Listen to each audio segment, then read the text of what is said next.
No, I think, Ronak, we've got to accept that it's almost a given now that Australia is going to absolutely thrash India in the next two tests, because let's not forget this show is being hosted by someone who predicted that CSK would come eighth Oh. in a season to won the IPL. Why are we doing this again? It's not relevant. And by the way, when I recorded that show, they told me it's going to air in 2020. It is time for ESPN Cricket for Run Order, and we're doing this just after India's outstanding Melbourne Cricket Ground win, right? When my friend Dustin and me were discussing, what do we discuss on Run Order yesterday? And Dustin loves a fight. You look at him and you know he loves a fight.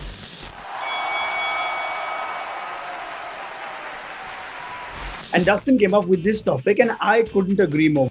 Yeah, I thought that one of the things that was missing from the Aussie cricket team was the killer instinct. What we're used to seeing from Australia is actually playing positive, aggressive cricket, going after the bowling with the bat, scoring at a run rate of over 3, and then taking their catches, going after the short ball. I've never seen an India series in Australia where the Australian batsmen are getting hit more than the Indian batsmen. So I thought we could discuss what's happened to Australia's killer instinct. Tom Moody, what's going on?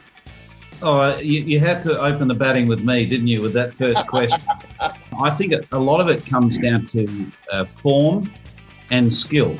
I think at the moment the Australian cricket team is lacking form. A number of players are really suffering with a bit of confidence around their game. And the other part is, let's face it, this side is not as good as previous Australian cricket sides that did boss the game and did go out there with their chest pumped out and may have said more than what they should have said. All right. Now, what I would say to that, Huss, is we've seen, Stark and Cummins have the ability to make batting hard, or at least make it hostile. We saw just very few of that short stuff, very little of that short stuff to Rahane and Jadeja in the Boxing Day test. And whenever we did see it, it looked like they were uncomfortable. I think the Australian bowlers were thinking more about getting the wickets rather than trying to be intimidatory with the way they were bowling, because they got rewards from doing that in Adelaide in the other innings. I do tend to agree with Moods' points about the Australian batting, but it's also really difficult when you've got some world-class bowlers bowling in bowler-friendly conditions to be able to come out there and boss the game. Now, you add David Warner into that team. He's naturally a very aggressive player, then hopefully a bit more positivity comes. But yeah, there's certainly some Australian batsmen in that team that are really battling for form. Should we just agree to Tom's point? We shouldn't expect so much out of this Aussie team. I totally agree with Tom, because you can talk as much as you want, but you have to, in the end, walk the talk. Look at the team, because if you don't have the personnel to really boss the game, to actually go out and dominate and dictate terms, the fact is that you won't. No amount of chatter is going to really make up for the lack of skills, forms, or whatever you want to call that. The fact is that this is a weak Australian team, and let me just put things in perspective.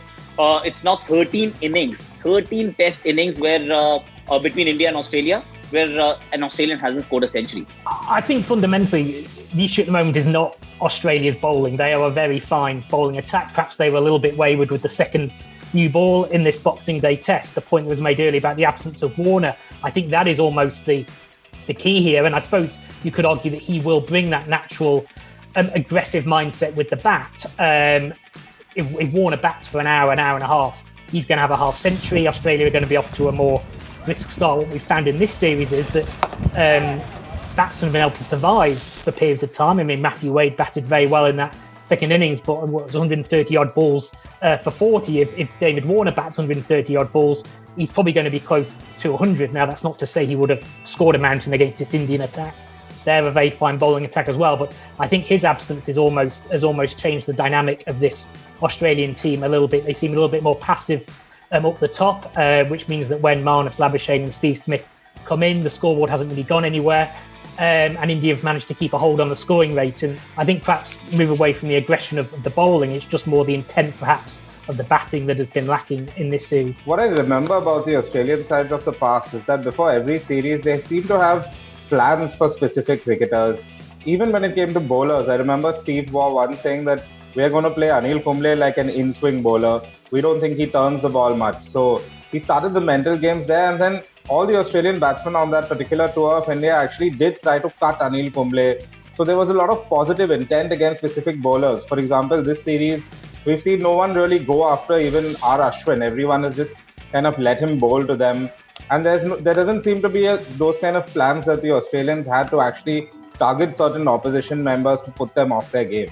Just picking up on Dustin's point around R. Ashwin, in that it's a really good example. Australia have let Ashwin bowl, and he's then been, very, very effective. We all know he's a world-class bowler, but when you're out of form and you're short of confidence, and Huss could relate to this as a former player, certainly more recent than me, that when you're out of form, your footwork, your confidence, your ability to move up and down the wicket against spin, you nearly feel chained to the crease. And I think Australia have been very much that.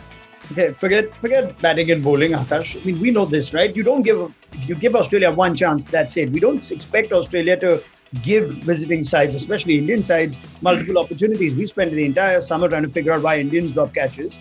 And after Adelaide, it seems like a completely different story. The Australians are dropping catches. Now, anyone can drop a catch, but we don't expect it with the Aussies at home, right? That's the one thing you expect, forget batting and bowling, that they wouldn't give India any chance. And that had a significant impact in Melbourne. They've dropped too many catches. But once again, like we just could not explain why India dropped so many catches, because India is also a decent fielding unit. They take a lot of these catches on like 9 out of 10 times. They are much better fielding unit, catching unit. And the same will be said about Australia. We've seen someone like Steve Smith flying right or left to take catches, and he's been like parallel in the air, and he's still taking those catches. And now he drops a straightforward catch off Ajinkya Rahane. When you look at it from that point of view, when things go wrong, they just do. When it rains, it pours. You can just put it down to that. And unless Tom and Huss have something else to say, I think dropped catches, of course, they hurt you. But I can't find a reason why Australia dropped so many catches. For me, it's one of two things. Fielding is about an attitude. And so what Justin Langer needs to figure out is, was it a concentration thing or a lack of concentration thing?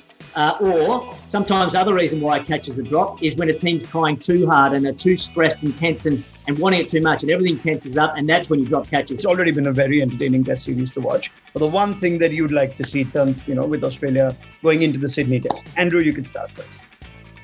I think we all want David Warner back in the side, don't we? You always want the best players available when the two teams go head to head. Yeah, Warner's an obvious one. I'd love to see him back fit playing. I'd like to also see a fit Will Pucovski make his debut in Sydney. All right, change of personnel to change things up. Akash? On a serious note, Steve Smith getting runs. Because he's too good a player to just keep missing out. Now it's been a few innings, and if Australia were to bounce back, it cannot happen without Steve Smith scoring runs. That's what I feel. I'll go for Marnus Labuschagne then. A big partnership between Labuschagne and Steve Smith. Get Australia a big first innings total and put some pressure. Anyway, that wraps it up. This has been fun. And Australia, can they bounce back in Sydney? Well, let's hope we at least see more of the Aussies of the previous years when the series is level 1-1. Thank you very much, Tom Moody, Akash Chopra, Mike Hussey, Andrew McGlashan, Dustin Sattar.